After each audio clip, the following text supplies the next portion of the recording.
Assalamualaikum warahmatullahi wabarakatuh. Kami dari kelompok 8 yang beranggotakan Mustika Putri, Cynthia Oktarina, dan saya sendiri Zaskia Herawati dengan materi konsep teori utama Gestalt.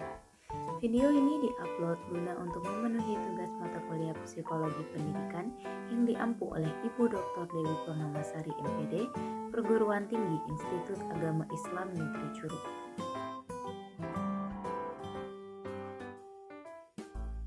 Selanjutnya, pengertian teori Gestalt. Teori Gestalt adalah salah satu teori yang menjelaskan bahwa proses persepsi melalui pengorganisasian suatu komponen-komponen yang mempunyai hubungan, pola, dan kemiripan yang bersatu menjadi satu kesatuan.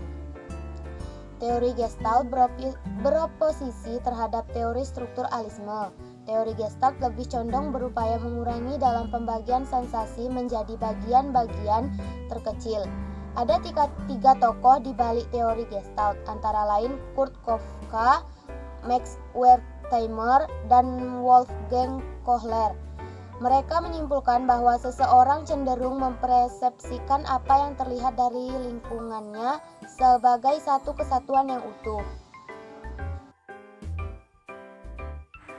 Materi selanjutnya yaitu implikasi Gestalt. A. Pendekatan fenomenologis menjadi salah satu pendekatan yang eksis di psikologi.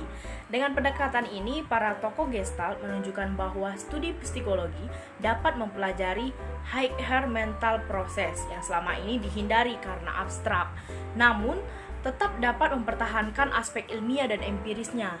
Fenomenologi memainkan peran yang sangat penting dalam sejarah psikologi. Heidegger adalah murid Edmund Husserl pada tahun 1859 sampai 1938, pendiri fenomenologi modern. Husserl adalah murid Carl Stam, salah satu tokoh psikologi eksperimental yang baru yang muncul di Jerman pada akhir pertengahan abad 19.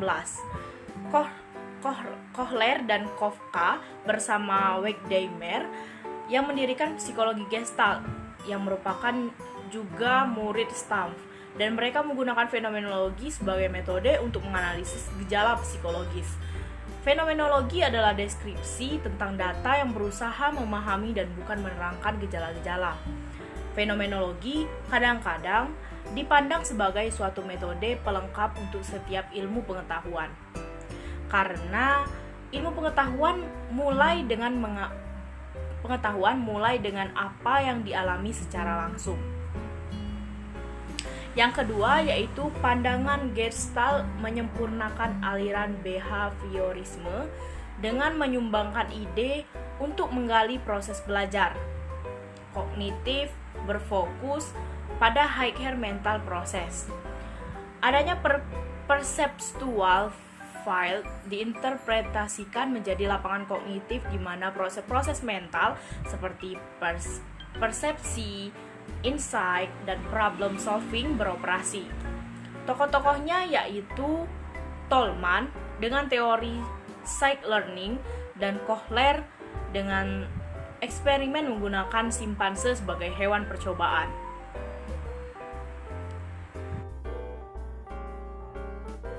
Kelebihan teori Gestalt. Yang pertama, teori ini lebih melihat manusia sebagai seorang individu yang memiliki keunikan, di mana mereka harus berhubungan dengan lingkungan yang ada di sekitar mereka.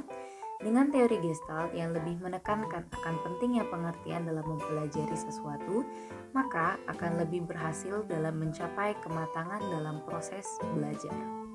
Yang kedua, inti pembelajaran adalah mendapatkan insight, artinya dimengertinya persoalan, dimengertinya hubungan tertentu antara berbagai unsur dalam situasi tertentu, hingga hubungan tersebut jelas dan akhirnya didapatkan kemampuan memecahkan masalah.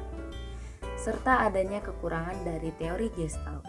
Yang pertama, karena menurut Gestalt sesuatu yang dipelajari dimulai dari keseluruhan, maka dikhawatirkan akan menimbulkan kesulitan dalam proses belajar, sebab beban yang harus ditanggung sangatlah banyak.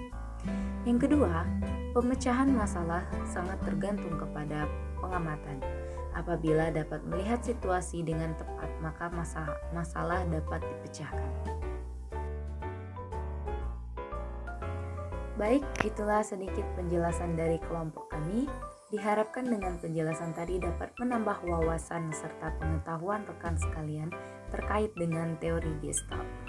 Kami sadar selaku pemateri tidak begitu sempurna dalam hal penyampaian serta penyajiannya. Kami mohon maaf kepada Allah, kami mohon ampun. Wassalamualaikum warahmatullahi wabarakatuh.